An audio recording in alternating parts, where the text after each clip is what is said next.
در این ویدیو ادامه مصاحبه در واقع روزنامه گاردین با معلم لیبیایی رو برای شما تشریح میکنم که خیلی وحشتناک و قابل تأمل هست. قبلیاش رو تو ویدیو و یا پست های نوشتاری تو همین پیج اینستاگرامم و یا تو کانال یوتیوبم گذاشتم، میتونید ملاحظه بفرمایید. سرچ کنید دکتر سید محمد حسن حسینی /یوتیوب، میاد کانال یوتیوبم.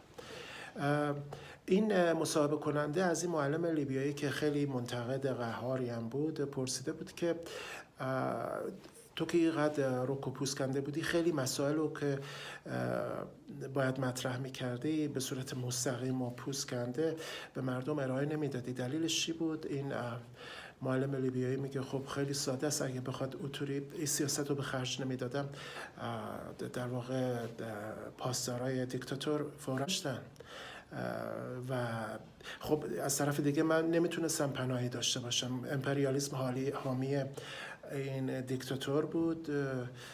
گفتم منافعش اقتضا میکرد که از دیکتاتور حمایت کنه، ولی خب اون جایی که دیگه منافعش اقتضا نکرد بر علیه دیکتاتور اقدام کرد. بعد مصاحبه کننده از معلم لیبیایی میپرسه که اصلا چی شد که کل مکانیزم سرکوب دیکتاتور رو رو شما تمرکز کرد و شما رو آزار و اذیت و شکنجه و هزار تا بلا به سر خودت و دور و بریات آورد. این معلم لیبیایی میگه ماجرا از اونجا شروع شد که من متوجه یه سری مرگ‌های مشکوک در دوربر خودم تو شهر خودم شدم، یکم کنجکاوی کردم، رفتم جلو. خب دکترای تخصصی داشته این معلم. رو دیدم که این مسائل، این مرگ‌های مشکوک در کل کشور هست. میگه از همونجا دیگه من تو مقالاتم سعی کردم یه خورده سیاست و درایت به خرج بدم، این مسائل رو انعکاس بدم به مردم کشورم و دنیا رو در جریان این مسائل قرار بدم که بالاخره دیکتاتور و سپاه غارتگر و خوناشامش وحشت زده شد. حقم داشت، خب مسئله کوچکی نبود. من همه جا گفته بودم که این دیکتاتور رهبری که بماند، حکمرانی که بماند، این داره خدایی میکنه، نقش یه خدای بسیار ظالم و سرکوبگر رو در پیش گرفته. هر کس رو دوست داره به قول خودش خوشبخت میکنه، هر کس رو دوست داره به قول خودش ذلیل و خوار و بدبخت میکنه و هر کس رو هم اراده میکنه میکشه به روش‌های شیطانی و فاشیستی محسوس و نامحسوس. این معلم لیبیایی میگفت که من همون اسلامی رو سعی کردم ارائه بدم، همون اسلام راستینی رو که شهید بهشتی ها، دکتر شریعتی ها، مطهری ها، طالقانی ها ارائه دادن و همین عوامل و عناصر امپریالیسم اونا رو از صحنه حذف کردن. خب طبیعیه که دیکتاتور و بالاخره پسراش و سردارا و آیت و شیطانای بیتش، حرمسراش از این مسئله وحشت کردن و من رو هدف گرفتن، هدف کینه‌ها و خشم و توطئه‌های شیطانی و فاشیستی خودشون. این معلم لیبیایی میگه که مثلا 4-5 بار آپارتمانم رو عوض کردم، هر دفعه به خاطر فشارهایی که به من می آوردن. هر دفعه که جدید می خریدم از سری قبل بدتر می شد. می گفت مثلا همین آپارتمان جدیدم رو خریدم، همسایه پایینیم، همسایه بالاییم، همسایه سمت راستم، همسایه سمت چپم، همسایه همکف یه زن شهیده. اینا همه یا اطلاعات سپاه دیکتاتور هستن یا وزارت اطلاعاتیش هستن یا بسیجی فعالش هستن، در خدمت دیکتاتورن، اوامر رو اجرا میکنن در جهت آزار و اذیت و ارعاب و شکنجه من. رادار گذاشتن رو آپارتمان بالا آپارتمان من، حتی تو آپارتمان پایین آپارتمانم. برید اسم و فامیل همین الان میتونید برید تحقیقات کنید، نیروهای امنیتی دنیا برن تحقیقات کنن. تو کشور خودم اگه نیروهای امنیتی منصفی هستن برن تحقیقات کنن ببینن من راست میگم یا نه. بعد مثلا میگه تو معلم لیبیایی میگه تو آپارتمانم، میگه اولا که دسترسی من به دنیای خارج و ایمیلامو هک کردن، فیسبوکم و تلگرامم و از سایت لینکدین که مربوط به اساتید جهان هست 5000 فالوور داشتم، از اونجا حذفم کردن. همه جا فقط اینستاگرامو داشتم. این معلم لیبیایی میگفت که این هم فالوورام از 1700-800 تا بالاتر میرن. فالوورا رو سرکرده‌های اینستاگرام گفتم امپریالیسم نمیخواست دیکتاتور خیلی صدمه ببینه، بنابراین فالوورهای منو حذف میکردن، بعضی پستای منو حذف میکردن که خیلی اطلاعات کریتیکال خیلی ضروری میداد به مردم. این معلم لیبیایی میگه که من متوجه شدم که این دیکتاتور داره خدایی میکنه، من نمیتونستم اینو تحمل کنم، حداقل برای من یکی نباید خدایی میکرد. بعد میگه هرچی جلوتر رفتم چیزایی رو خداوند به من نشون داد که دیکتاتور نمیخواست من ببینم و این شرایط منو روز به روز بغرنجتر و وحشتناکتر میکرد. مثلا میگفت من متوجه شدم که این دیکتاتور با پول نفت و دزدیایی که از مردم کشورم داره میکنه یه لشکر از فاحشه ها رو به خدمت گرفته، اونا رو تربیت میکنه، میفرسته کسایی که در واقع منتقدش هستن براشون پرونده سازی و فلان اینا.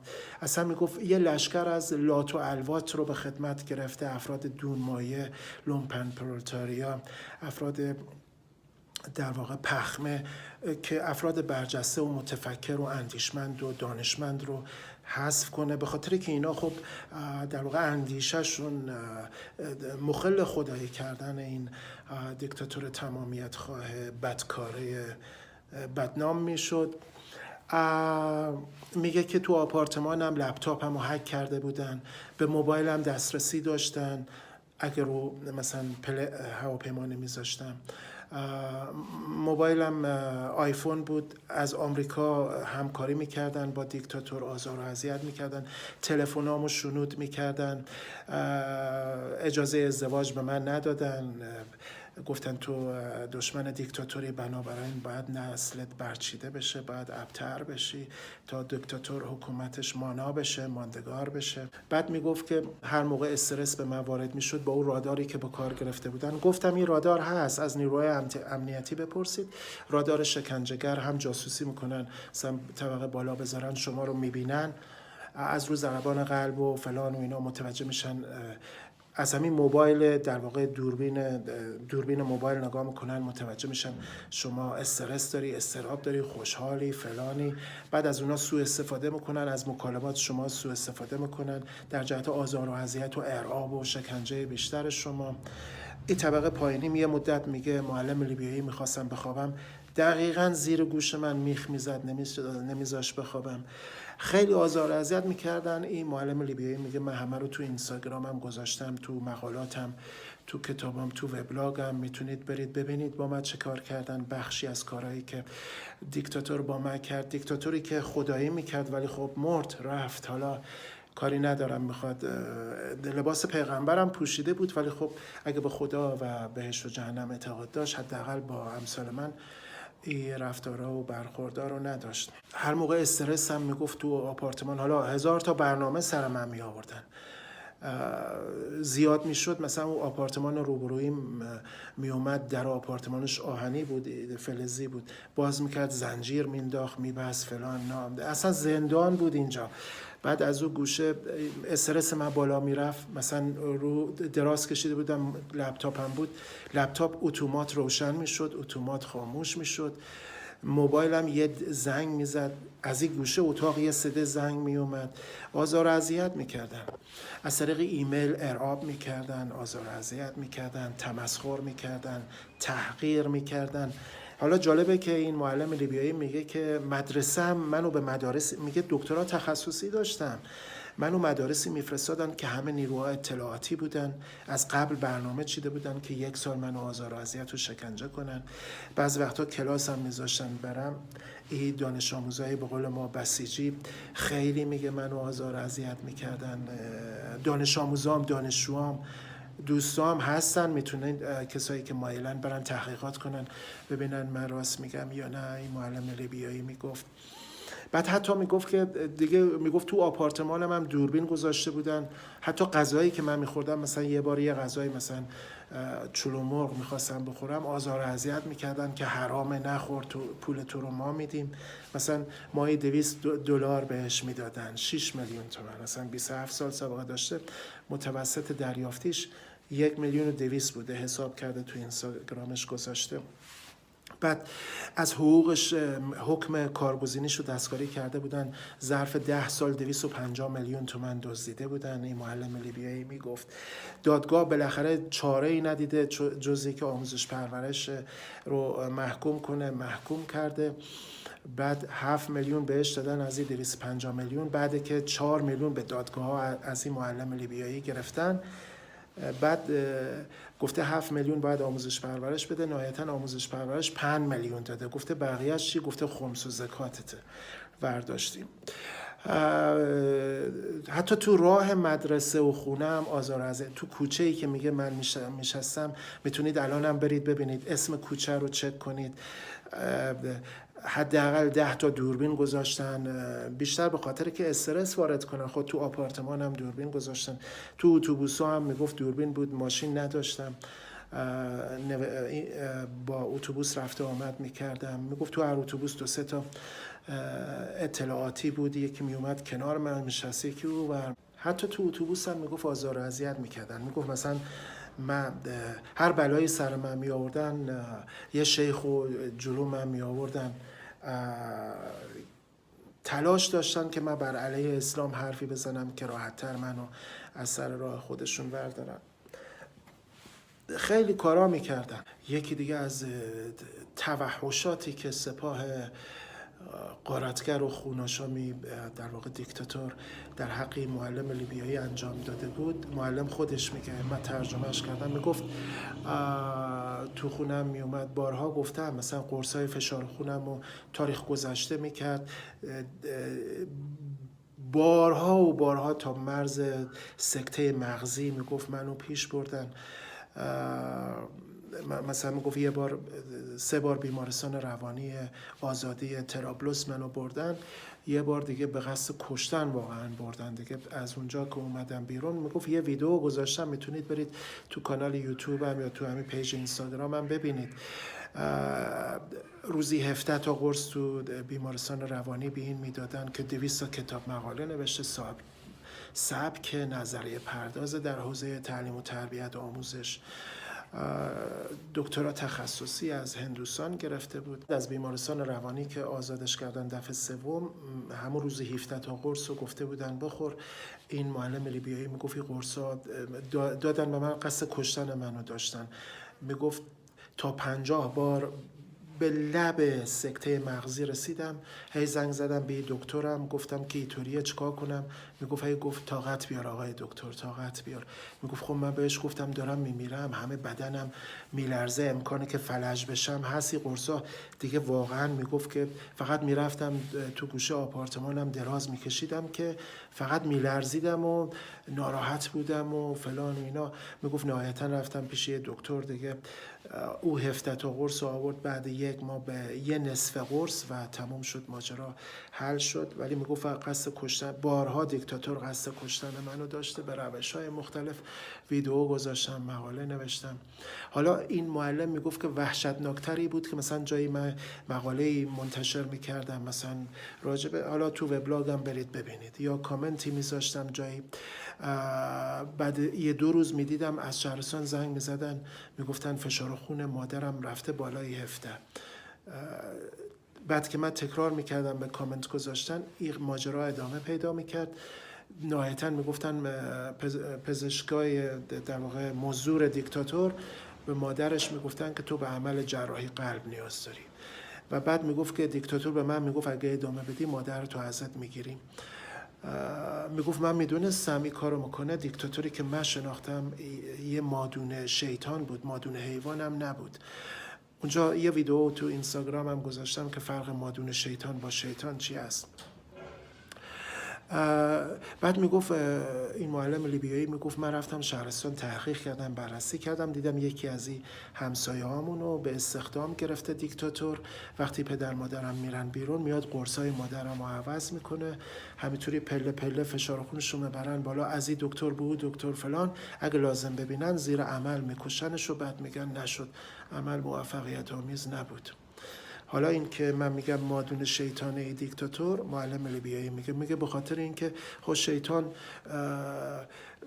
مترصد فرصتی میشه که پا شما امکانه که بلغزه هست، بعد تشویقت میکنه که پات بلغزه یه خطایی کنی. ولی میگفت این دیکتاتور فرصت خلق میکنه که تو خطا کنی، از صحنه خارجت کنه، به ویژه منتقدا و مخالفاشو. میگه یکی از وحشتناکترین خیانتایی که دیکتاتور به من و نسل من کرد این بود که اعضای خانواده منو در فقر و فلاکت شدید نگه می‌داشت.